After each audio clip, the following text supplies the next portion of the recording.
Baik, Assalamualaikum warahmatullahi wabarakatuh. Sama-sama Bu ini. Baik, selamat pagi Bu Winda. Bagaimana Bu kabarnya hari ini Bu? Sehat? Alhamdulillah wa syukurillah Bu ya. Dimana pada hari ini kita masih diberikan kesempatan dan kesehatan ya Bu Winda. Dan secara pribadi aku mengucapkan terima kasih banyak Bu Winda atas kerjasamanya, dimana Bu Winda telah meluangkan waktu dalam melakukan supervisi akademik akan sebentar lagi akan kita lakukan gitu Bu Winda ya. Nah jadi sekali lagi terima kasih banyak atas waktu dan tempatnya. Baik, dimana di sini saya pribadi menjadi supervisor ataupun coach dan Bu Winda juga selaku coachee, dimana saya selaku coach akan mengamati supervisi akademik tersebut yang dimana Bu Winda akan melakukannya gitu ya. Nah sebelumnya yang perlu Bu Winda ketahui, kita menggunakan kompetisi inti dalam melakukan supervisi akademik ini Bu Winda. Yang pertama di situ ada presence yang dimana saya hadir sepenuhnya dalam mengikuti proses supervisi akademik tersebut. Dan yang kedua kita akan mendengarkan secara aktif. Dan yang terakhir, pribadi saya juga akan memberikan pertanyaan yang berbobot pastinya khususnya untuk Bu Winda. Oke, dan berikutnya juga Bu Winda kita menggunakan alur cerita. Di mana alur cerita tersebut, yang pertama ada tujuan, dan yang kedua ada identifikasi, dan yang ketiga ada rencana aksi, dan yang terakhir ada tanggung jawab. Sampai di sini kita Bu Winda bisa dipahami? Bisa ya? Baik. Gimana Bu Winda bisa kita mulai supervisi akademiknya? Baik, sebelumnya Bu Winda kita akan memberikan pertanyaan Bu Winda ya. Yang pertama, apa tujuan Bu Winda dari pertemuan supervisi akademik ini? Tujuannya yang pertama untuk saya sendiri, saya bisa meningkatkan kompetensi saya dalam mengajar, dan untuk peserta didik bisa meningkatkan pengetahuan mereka tentang materi yang akan saya sampaikan. Oke, baik Bu. Terus apa saja rencana Bu Winda yang sudah Bu Winda buat khususnya dalam pertemuan supervisi akademik yang akan kita lakukan sebentar lagi Bu Winda? Saya sudah menyiapkan perangkat-perangkat pembelajaran seperti FPP, silabus, dan buku-buku inti serta pendamping lainnya, serta saya menyiapkan video pembelajaran sebagai media pembelajaran yang akan saya sampaikan. Iya, jadi berkaitan dengan supervisi akademik tersebut gak lepas daripada materi pembelajaran yang akan Bu Winda berikan khususnya kepada peserta didik. Nah, pertanyaannya, kira-kira materi pembelajaran apa yang akan Ibu Winda berikan yang sebentar lagi akan dilaksanakan? Saya akan memberikan pembelajaran tema 3, tema 1, pembelajaran 4 tentang pengolahan sampah, dan nanti juga anak-anak akan belajar memilah-milah sampah. Ya, terus metode apa yang akan Bu Winda berikan? Metodenya yang pertama sudah pasti ceramah, Ya. kemudian nanti ada menonton video melalui audio visual dan melalui komunikasi. Ya, sangat luar biasa Bu. Jadi secara pribadi saya menjadi coach memberikan apresiasi kepada Ibu. Semoga Ibu dapat melakukan pembelajaran lebih baik sesuai harapan kita menjadi seorang guru. Ya, jadi waktu dan tempat saya persilakan untuk Bu Winda. Assalamualaikum warahmatullahi wabarakatuh. Waalaikumsalam warahmatullahi wabarakatuh. Semangat pagi. Luar biasa. Apa kabarnya hari ini?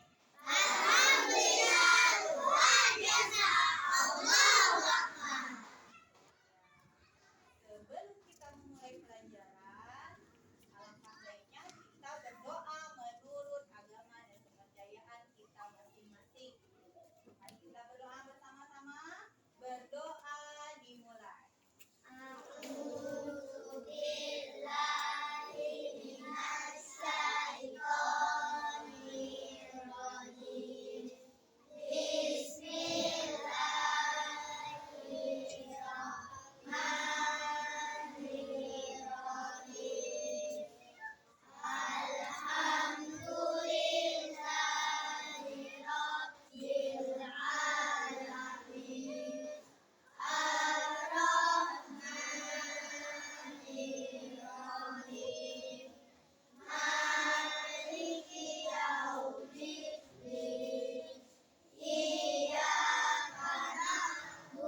pembelajaran 4 tentang pengolahan sampah.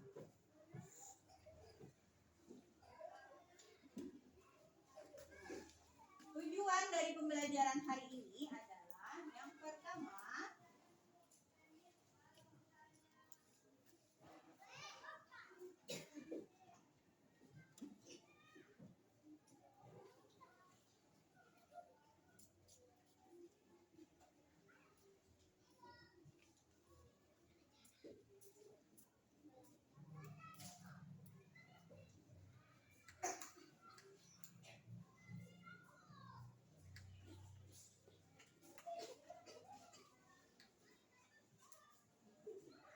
tujuan pembelajaran hari ini yang pertama adalah kalian dapat memilah-milah sampah. Nah, yang kedua, kalian dapat mengetahui proses pengolahan sampah.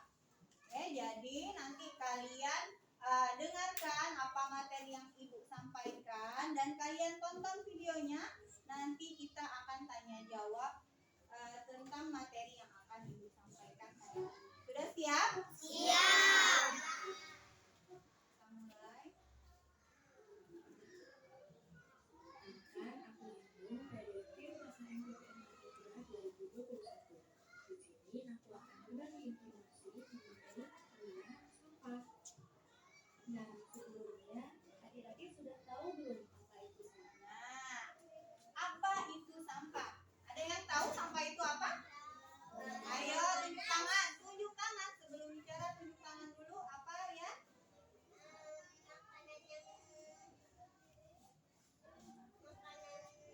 Makanan ya? Sudah? Sudah apa? Ayo.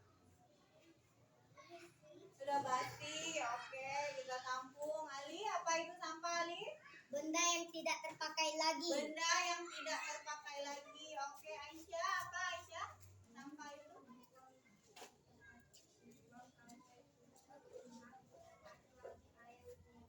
Oh, botol yang sudah tidak ada lagi isinya. Oke, yang lain masih ada? Apa itu sampah? Tidak? Kalau tidak, Ibu lanjutkan apa, Dani? Sampah itu? Benda-benda yang rusak. Oke, ada benda yang rusak, benda yang sudah tidak terpakai, makanan basi, botol-botol yang sudah tidak terpakai, ya. Nanti kita lanjut, oke? Oke, Bu. Kita lihat apa itu sampah. Menurut Undang-Undang Republik Indonesia Nomor 18 Tahun 2008 tentang pengolahan sampah, sampah adalah sisa kegiatan sehari-hari manusia atau dari proses alam yang berbentuk padat. Sampah adalah sesuatu yang tidak digunakan, tidak dipakai, tidak disenangi, atau sesuatu yang dibuang dari kegiatan manusia dan tidak terjadi dengan sendirinya. Nah, jadi yang kalian sebutkan tadi sudah terlihat di depan, ya. Nah, sampah itu adalah sisa-sisa kegiatan sehari-hari manusia dari proses alam yang berbentuk padat. Sampah adalah sesuatu yang tidak digunakan lagi, barang-barang sisa tadi kata Ali, ya, sudah tidak dipakai, sudah tidak disenangi, sesuatu yang dibuang dari kegiatan manusia dan terjadi dengan sendiri. Nah, itu pengertian dari sampah, arti dari sampah, ya. Apa saja ya jenis-jenis sampah? Nah, apa saja jenis sampah? Apa, Daun Ali? kering. Ya, daun kering. Apa, Bu? Tunjuk tangan, Aisyah. Aksa? Botol bekas. Farhana? Ayo. Ayo.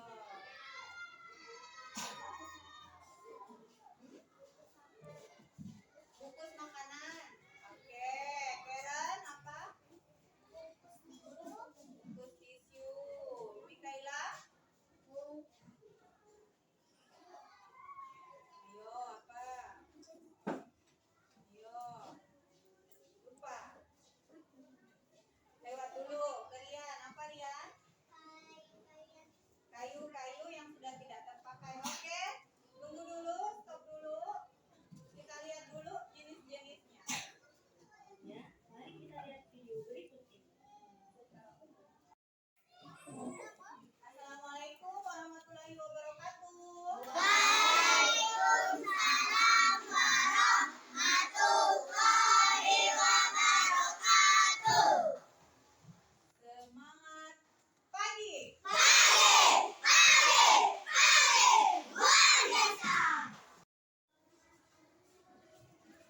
Baik Bunda, dari hasil pengamatan apa yang sudah saya amati berkaitan masa pembelajaran yang sudah Ibu Bunda berikan terhadap peserta didik itu sangat luar biasa. Udah bagus sekali, sudah sesuai dengan ranah aturan serta tujuan yang ingin dicapai dari peserta didik maupun kita selaku sang guru.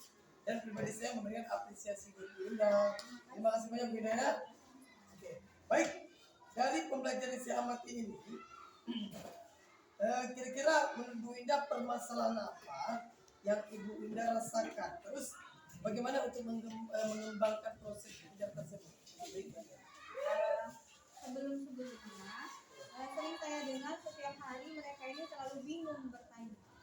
Kotak sampah di depan kan ada 3, warnanya berbeda-beda. Nah mereka bingung membedakan, ibu ini sampahnya mau dibuang kemana, ibu ini sampah plastik kita buang kemana. Nah pada kesempatan ini kebetulan materinya juga tepat gitu, jadi saya bisa menyampaikan pengetahuan baru kepada mereka. Jadi pada dasarnya ilmu tersebut sehingga bisa mengetahui kotak sampah mana yang seharusnya sampah tersebut dimasukkan, sehingga tidak mungkin sampah ini tidak di kotak ini, seharusnya sampah ini mungkin di kotak ini gitu Bunda ya. Tapi itu lebih baik Bunda untuk pemahaman khususnya kepada peserta didik kita di SD Negeri 37 Pandan khususnya Bunda ya. Baik, untuk berikutnya Bunda, kesempatan apa yang Ibu Bunda miliki saat ini untuk proses pembelajaran tersebut yang sifatnya akan berlanjut pasti. Yang pertama, yang paling utama itu kesempatannya adalah waktu, karena pada waktu ini, saat ini saya bisa memberikan materi yang menarik mungkin bagi mereka, karena mereka bisa dapat ilmu baru, tidak bingung lagi mau memilih sampahnya kemana.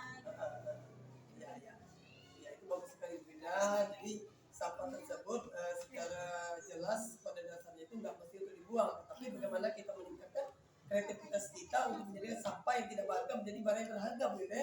Itu sekali lagi aku apresiasi Bunda, luar biasa.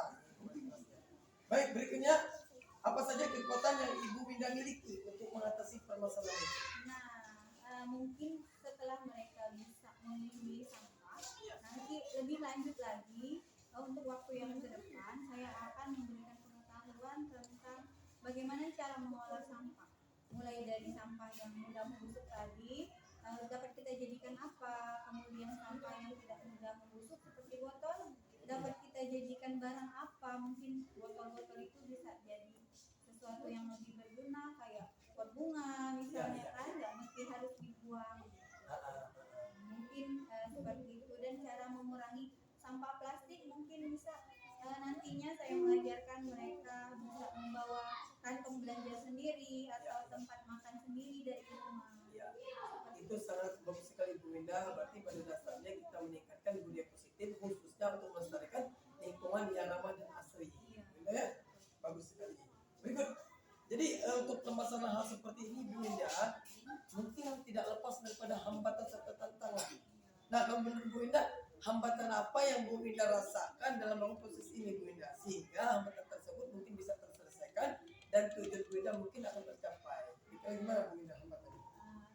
Hambatannya yang pertama menanamkan budaya bersih kepada mereka, tidak membuang sampah di sembarang tempat, soalnya setiap hari pasti masih ada, terutama di dalam kelas, mereka yang mungkin kurang peduli membiarkan saja sampahnya. Jadi mungkin saya hambatannya di situ, lebih menanamkan lagi Jadi itu menjadi sesuatu tantangan kita sehari-hari dulu beda hambatannya, problem dan dilema gimana, tetapi boleh tetap semangat.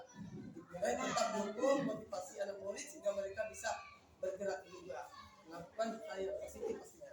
Baik, berikut apa rencana utama dalam mencapai tujuan yang akan Ibu Indah lakukan?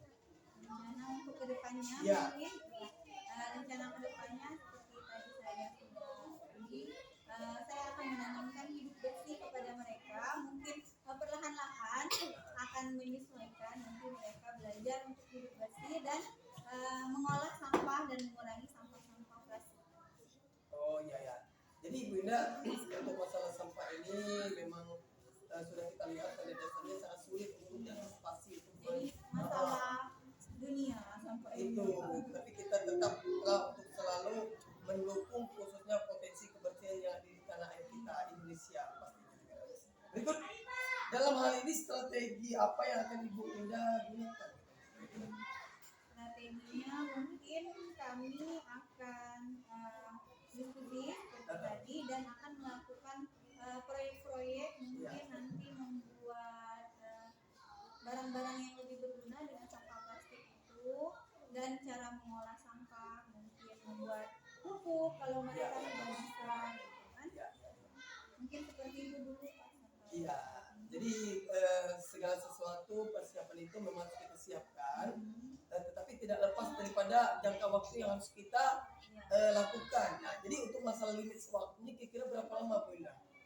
Untuk proses pembelajaran ini kira-kira? Proses pembelajaran ini mungkin dalam 1 bulan ke depan saya sudah mulai mencanangkan satu persatu target-target saya dengan strategi-strategi tadi. Terus upaya apa yang Ibu lakukan untuk mengatasi segala permasalahan ini? Permasalahan ini mungkin saya bisa berdiskusi dengan anaknya dan ngomong langsung ke dia gimana cara mencanangkan hidup bersih, apa untungnya buat dia, apa ruginya untuk orang lain. Jadi pada dasarnya kita selaku guru dan murid harus berkolaborasi juga ya untuk menciptakan suasana yang kita inginkan, khususnya bagaimana kita bisa memberikan hal yang positif dalam melakukan tindak lanjut mengantisipasi segala mungkin sampah yang saat ini memang menjadi problem dan dilema. Gitu, ya. Baik, apa komitmen yang akan Ibu buat untuk interaksi dalam meningkatkan kompetensi tersebut? Komitmen Bunda. Komitmennya mungkin dalam waktu ke depan anak-anak bisa menerapkan pola hidup bersih dan anak-anak sudah bisa memanfaatkan sampah jadi sesuatu yang lebih Itu menjadi salah satu yang kita prioritaskan komitmen kita Bunda ya. itu yang paling penting menurut saya. Ya benar. Jadi dalam hal seperti ini Bunda mungkin tidak dengan sendirinya kita melakukan dan setidaknya kita mungkin dengan rekan-rekan tertentu. Nah, kalau menurut Bu Indah siapa saja orang-orang yang bisa mensupport hal yang akan Bu Indah terapkan atau Bu Indah lakukan? Pertama mungkin saya sendiri sebagai role modelnya. Kemudian yang kedua saya mohon bantuan kepada orang tua mereka karena bukan hanya saya di sini saja yang bertugas menerapkan hidup bersih ini, tetapi mereka lebih banyak di rumah, otomatis orang tua pun harus ikut gitu mencanangkan hidup bersih itu. Yang ketiga mungkin teman-teman sejawat lainnya bisa juga menerapkan ini kepada murid-muridnya, jangan hanya di satu kelas saja. Benar. Jadi berkolaborasi intinya untuk warga sekolah dan bekerjasama dengan wali murid. Gitu Bunda ya? Ya itu bagus sekali Bunda. Saya berikan apresiasi sekali lagi. Bagus. Terus bagaimana tindak lanjut Ibu setelah kita melakukan supervisi akademik ini Bunda? Mungkin saya akan meneruskan program-program saya tadi Pak. Bagus sekali Bunda. Seperti yang sudah saya bilang tadi, semoga tercapai satu persatu. Jadi untuk tindak lanjutnya secara pastinya sesuai dengan program, Bunda, sesuai dengan program yang sudah kita buat, bagaimana kita meneruskannya, khususnya kita berikan kepada peserta didik dan kita terapkan khususnya di SD Negeri 3 Kota Pandang. Nanti semoga berjalan Bunda ya. Oke, berikut bagaimana cara menjadi komitmen Ibu dari apa yang sudah Ibu buat atau Ibu sampaikan? Kira-kira. Saya menargetkan diri sendiri, komitmennya pokoknya dalam 1 bulan ini saya harus menyelesaikan 1 program ini gitu. Mungkin bulan depannya lagi bisa 1 program lagi. Bikin komitmen dengan diri sendiri saja dengan anak-anak. Ya. Nah untuk terakhir Bu Indah di sini pada dasarnya dalam segala proses itu akhir proses itu pasti ada merefleksi. Nah coba Bu Indah bisa nggak memberikan tips-tips untuk Bu Indah pribadi maupun untuk peserta didik dalam program yang udah Bu Indah canangkan atau diberikan dalam supervisi akademik tersebut. Jadi untuk waktu di tempat untuk Bu Indah merefleksi hal tersebut silakan. Dari pembelajaran tadi ya Pak, ada anak-anak sih sudah antusias sekali, Ya. jadi sudah aktif. Saya yang kewalahan, mereka mau menyampaikan pendapatnya semua masing-masing. Ya. Cuman mungkin ke praktek pembelajarannya itu yang belum saya terapkan, seperti mungkin bisa kalau melihat sampahnya kita langsung bisa mempraktekannya, membuangnya langsung. Iya, iya. Karena terbatas ya. Ya. Jadi ya, dari hasil pada pengamatan yang dimana sudah saya tulis, sesuai berikut ini yang menilai di sini pada dasarnya Bu Indah meningkatkan kompetensi guru serta pemahaman peserta didik menjadi lebih baik, terus ada membudayakan berpositif dan tanggung jawab dalam menciptakan lingkungan sehat di sekolah.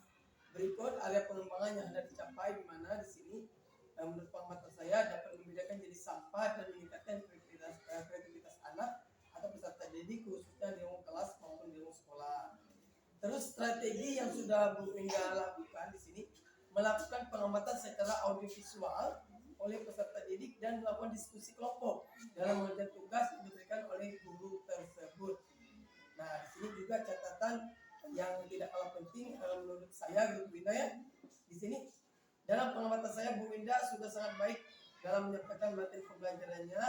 Sekali lagi saya apresiasikan Bu Indah tetap semangat dan lanjutkan yang terbaik pastinya menjadi seorang guru yang bisa mempunyai nilai bergerak dan bisa menggerakkan komunitas praktisi maupun komunitas di pembelajarannya. Nah, di sini yaitu tentang membedakan sampah serta contoh-contoh dari sampah tersebut sangat sesuai, baik langkah-langkah pembelajaran juga sudah sangat sesuai serta tujuan juga sudah sangat sesuai dan mendapatkan produk atau hasil dari peserta didik dimana sudah saya amati itu sudah sangat sesuai semua. Jadi untuk pertemuan kita cukupkan sampai di sini dulu Bu Indah ya.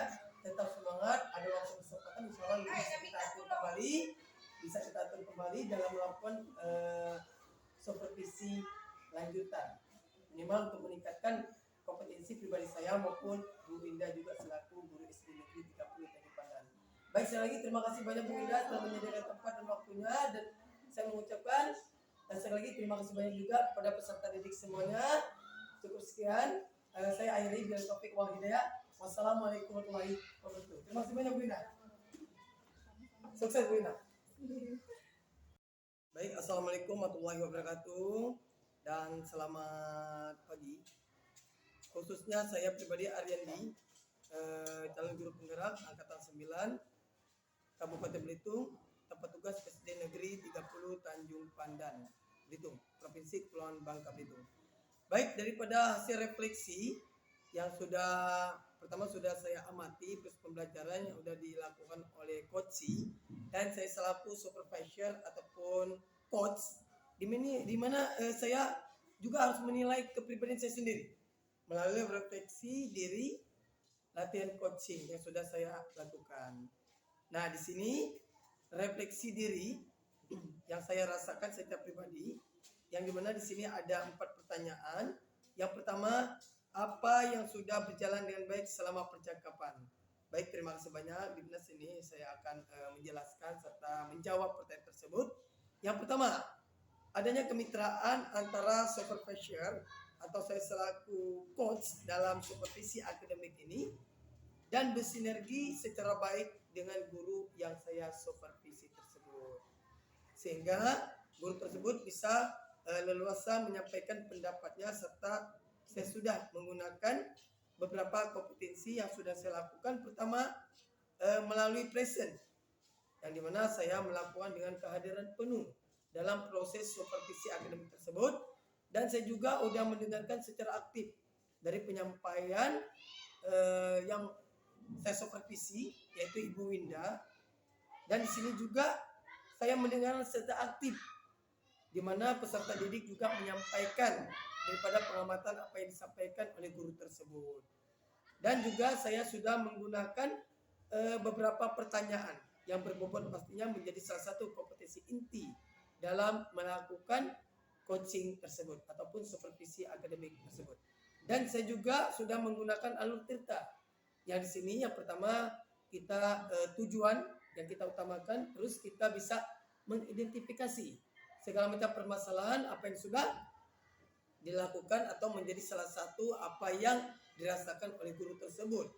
Berikut rencana aksi dan tanggung jawab pastinya. Baik, pertanyaan kedua, apa yang masih perlu diperbaiki atau ditingkatkan? Baik, di sana saya juga bisa menjawab.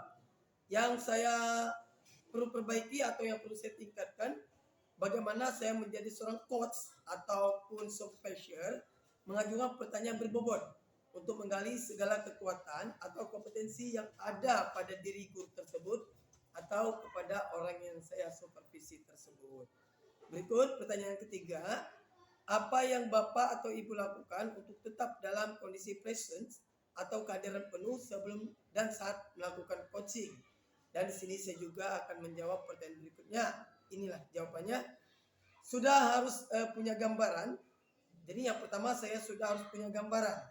Pertanyaan-pertanyaan apa yang nanti akan saya ajukan kepada guru yang saya supervisi.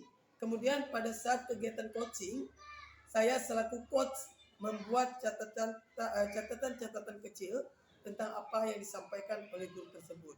Dan di sini juga sudah saya lakukan, saya mengamati serta mencatat segala hal, poin-poin penting dalam supervisi yang sudah dilakukan oleh guru tersebut.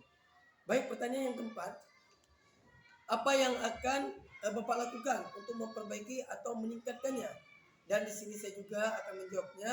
Saya akan terus berlatih untuk melakukan praktik coaching serta merefleksikan apa yang masih kurang dalam melakukan coaching tersebut. Nah, itulah yang bisa saya sampaikan berkaitan dengan refleksi diri pribadi saya. Mohon maaf apabila ada kesalahan. Inilah yang bisa saya sampaikan. Cukup saya terima kasih. Bila taufik wal hidayah. Wassalamualaikum warahmatullahi wabarakatuh. Salam.